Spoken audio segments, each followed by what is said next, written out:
¿A quién de nosotros nos cuesta aprender un idioma? O quizás nos ha costado en algún momento aprender un idioma. El día de hoy te voy a contar 5 dificultades, mis más grandes 5 dificultades que he tenido para aprender los idiomas que vengo aprendiendo.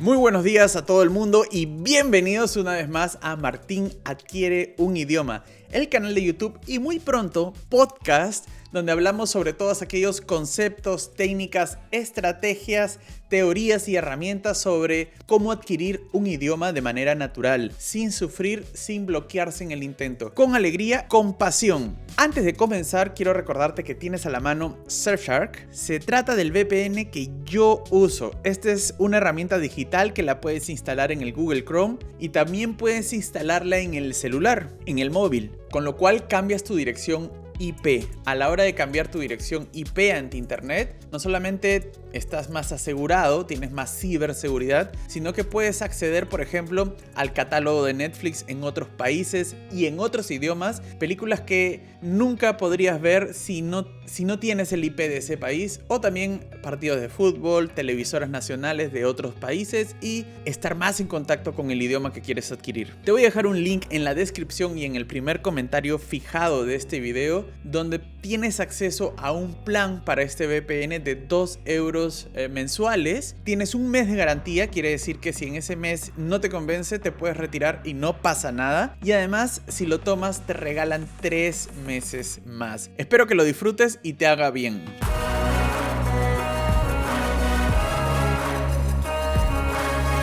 El tema del vocabulario es un gran monstruo para muchos. Es algo que muchos no sabemos cómo vencer. Quizás si no tienes una experiencia previa aprendiendo idiomas, puede pasarte lo mismo que me pasó a mí, que te haces la ilusión de que aprendiendo algunas palabras vas a poder pronto ser fluente o hablar fluido el idioma que estás intentando adquirir o aprender. Por ejemplo, cuando yo empecé con el alemán, pensé que aprendiéndome las listas apenas que se encontraban en las partes de atrás de los libros que me entregaban en la escuela, aprendiéndome de memoria esas listas, iba a tener el vocabulario esencial, primordial, único y necesario para poder mantener cualquier conversación casi en alemán. Sin embargo, llega un momento en la vida que te das cuenta que esto no es así.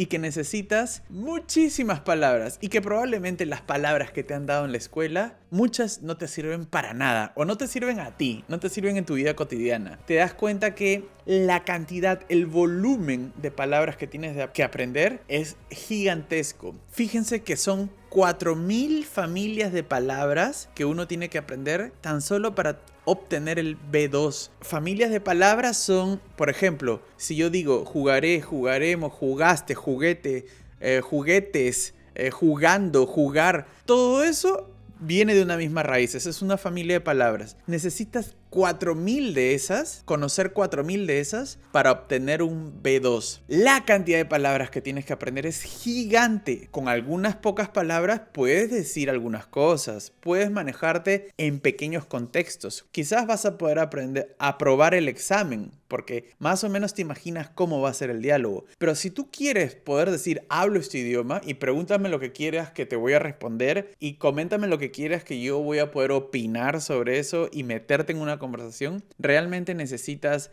muchísimas más palabras. 4000 familias de palabras solo para el B2. Ahora, ¿cómo lo hice? ¿Cómo resolví este tema del vocabulario cuando me di cuenta de la cantidad de palabras que necesitaba aprender? Sobre todo en alemán, que es un idioma que utiliza muchas palabras habladas, ¿no? Hay otros idiomas como, creo yo, el español, el inglés, donde en los libros, en la literatura, se utilizan muchísimas palabras, pero en la calle, en el lenguaje hablado, no tanto. En el alemán hay muchas palabras y palabras muy específicas, palabras que no existen en el español.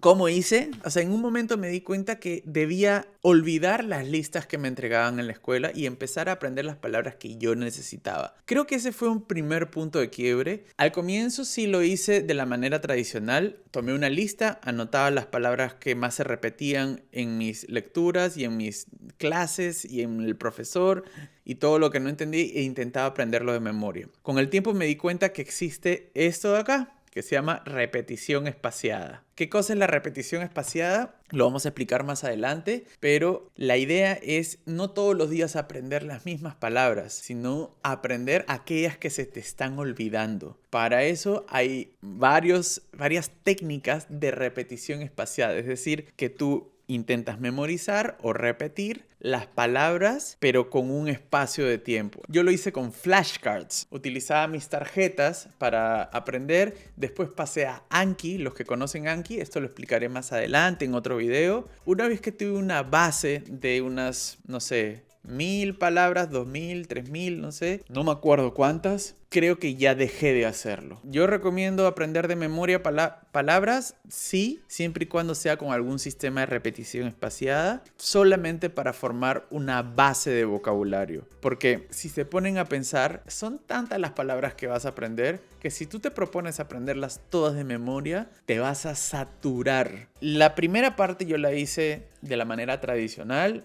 me las aprendí de memoria. Estoy hablando de alemán, ojo, en inglés no fue así, en portugués no fue así, y en los otros idiomas que estoy aprendiendo no lo hago de la misma manera. Estoy hablando solo de alemán, que fue con el que tuve más dificultades en el vocabulario. Una vez que ya sentí que tenía una base, pasé a leer. Y esto creo que es algo que muchos subestiman, que creen que si uno lee, después no se acuerda. Y es que cuando uno dice voy a leer, piensa, voy a leer un libro y con eso ya debería acordarme todas las palabras. Pues no es así. Tienes que leer, pero tienes que leer mucho. Y leer no solamente se refiere a libros, puedes leer cómics, puedes leer subtítulos de películas, o sea, puedes ver películas y ahí estás leyendo. Puedes leer tu celular, puedes leer artículos, puedes leer una revista de deportes, porque es donde yo encuentro más frecuencia de las palabras, o sea, es donde pasan por mi cabeza más palabras, hay más flujo. Y la lectura es lo que me ha traído a mí mayores ganancias.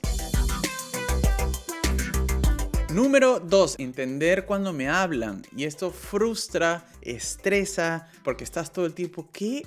No entendí.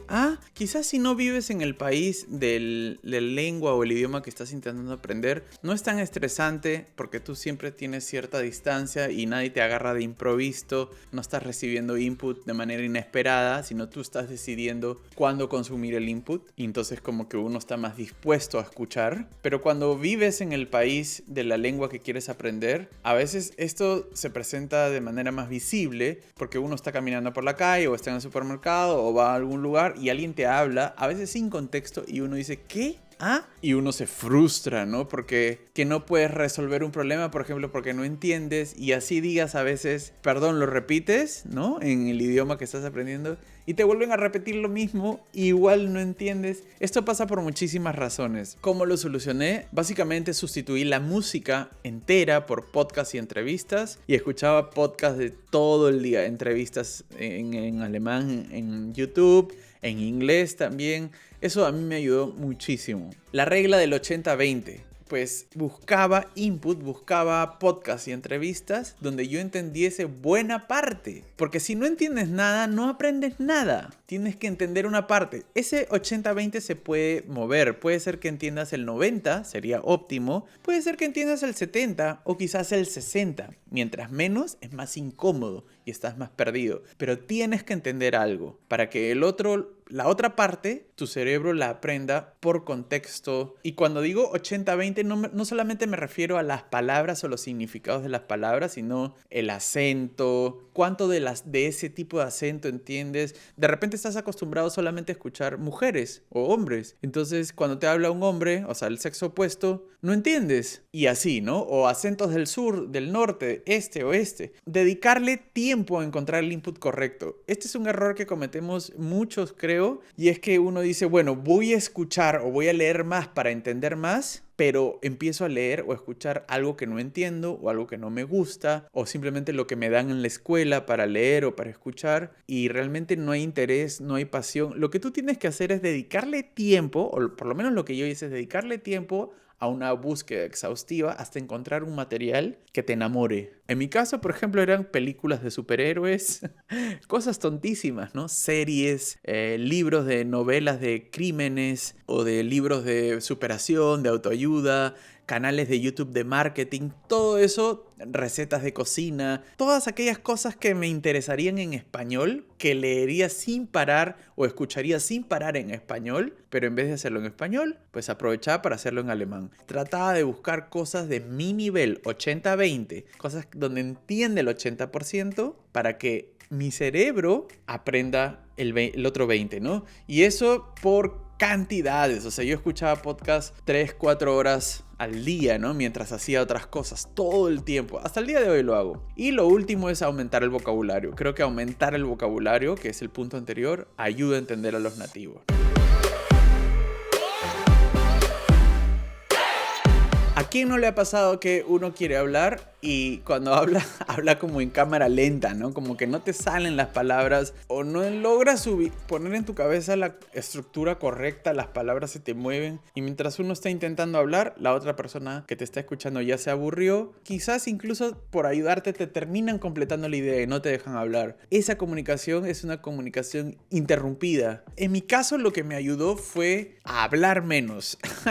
Hablar menos, que es lo más tonto del mundo, pero quizás hablar menos y escuchar más. Empecé a hablar menos, atolondrar. O sea, Martín, atolóndrate menos, me decía. Cálmate un poco, baja las revoluciones, escucha. No hay problema si no tienes que hablar todo el mundo. Entonces, para mí eran perfectas las reuniones grupales. Empezaron a ser perfectas porque no tenía que hablar. La conversación pasaba por otras personas y de vez en cuando yo hacía alguna pregunta. Hacer preguntas es una buena manera de empezar a hablar. Porque tú no tienes que desarrollar un tema, sino tú solamente ¡puc! Lanzas un interés en algún tema y los otros desarrollan, ¿no? Hablar menos, hablar despacio, hablar más despacio. Esto es hasta ahora algo que me cuesta en alemán porque siento que debería, es como que inconscientemente siento que debería hablar a la misma velocidad que el español y eso no es así. Explicarme muchas veces las reglas del alemán en voz alta. Muchas veces creemos que las sabemos, pero no las sabemos bien. Solamente si tú eres capaz de explicar la regla, creo que la has interiorizado.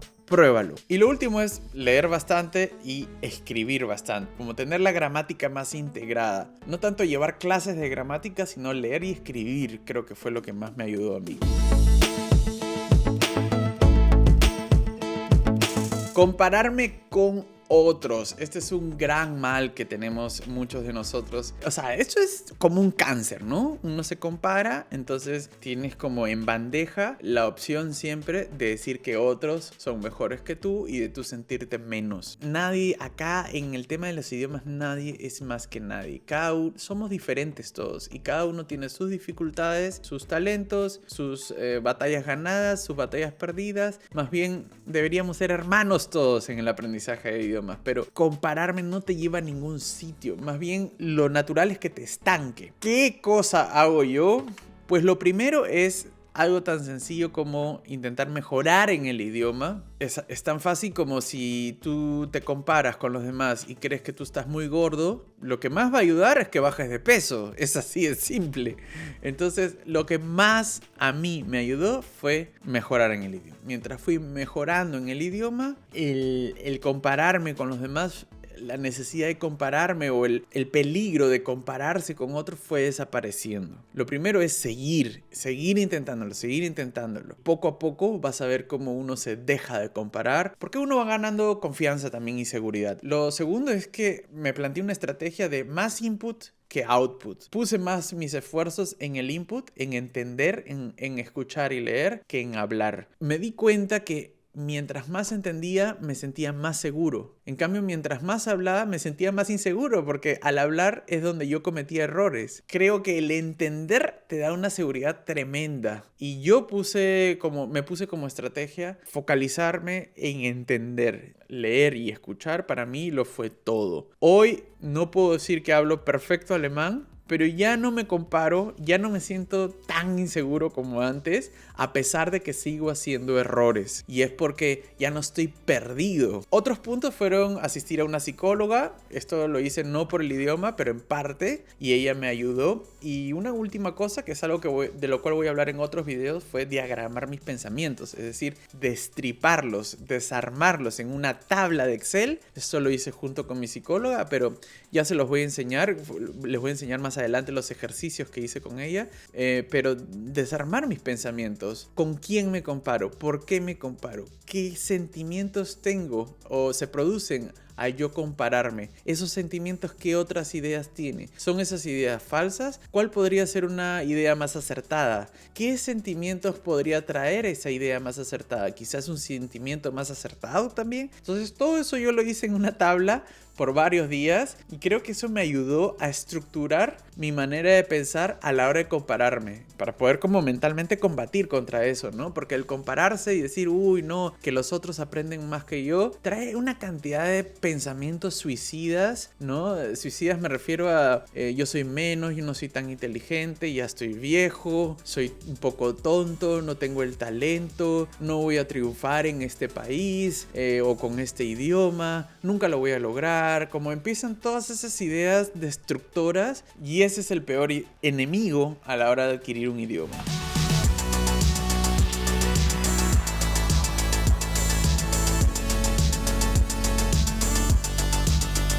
La presión del tengo que, esa urgencia o esa presión, a veces viene de afuera, ¿no? Tu pareja que te dice, ya, ¿cuándo vas a aprender el idioma? Tu mamá, tu papá, tus amigos, oye, que no sabes inglés, ¿cuándo lo vas a aprender? A veces viene de afuera, pero a veces es interna. Yo diría que la gran mayoría de veces es interna. Nos autoimponemos esa urgencia, ese tengo que o debería de. ¿Cómo solucioné o cómo intento solucionarlo? Porque todavía pasa a veces. Lo primero es trabajar en la aceptación, aceptarte. La aceptación es una palabra que está poco valorada porque pensamos que aceptarnos es sinónimo de resignarnos y no es lo mismo. Aceptarnos significa aceptar nuestras debilidades, nuestro presente, nuestra historia, pero aceptar también que tenemos un futuro, aceptar que podemos cambiar el rumbo, aceptar que podemos tomar nuevas decisiones. Todo eso es aceptarse, y aceptar el momento y lugar donde estás es imprescindible para dejar de lado esa presión. Aceptar, ok, tengo 20 años en este país y todavía no aprendo el idioma. Ese es mi punto de partida, caballero, como se dice en Perú. Ese es el punto de partida de donde estoy. Acá estoy y acá voy a empezar y acá lo voy a lograr. Entonces lo primero es aceptar lo que has hecho, lo que ha pasado, dónde estás, pero aceptar también lo que viene. Puedes cambiar las cosas. Y cambiar el tengo por el quiero. O sea, dejar de repetirte tengo que, sino encontrar la manera de que sea un quiero adquirir el idioma, quiero aprenderlo, quiero saber ese idioma, quiero poder hablar ese idioma, quiero. No es tengo, es quiero. ¿Cómo hacerlo? Pues hay 1000 técnicas y rutas y eso lo vamos a hablar en este canal, pero básicamente lo que yo hice fue relacionar el idioma con entretenimiento. O sea, el idioma se convirtió hasta el día de hoy como en mi recompensa. Dejó de ser un castigo y se convirtió en una recompensa. Yo lo relacioné a series de televisión, a hacer cosas divertidas, a cocinar. Lo relacioné a ver YouTube, a leer, a investigar sobre fútbol, a cosas que me gustan. Las empecé a hacer en el idioma que estaba aprendiendo. Entonces, para mí, hoy en día ya no es más un castigo. Hoy en día, aprender un idioma es una recompensa porque está relacionado directamente con cosas que me gustan hacer. Y una siguiente cosa que hice fue entender que no tenía que salir de mi zona de confort, sino lo que tenía que hacer era buscar nuevas zonas de confort. En ese caso, salir de la zona de confort, pero para encontrar una nueva. Que mucha gente te dice,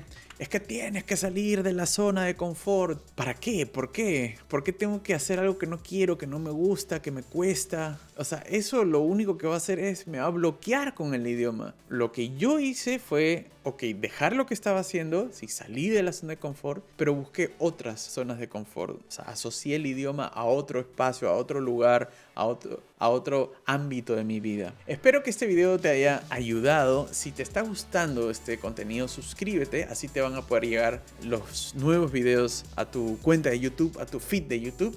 Y me encantaría que puedas seguir viéndolo, por eso suscríbete. Me ayudas a mí, ayudas al canal y haces que crezca esta comunidad. Nos vemos en el siguiente video.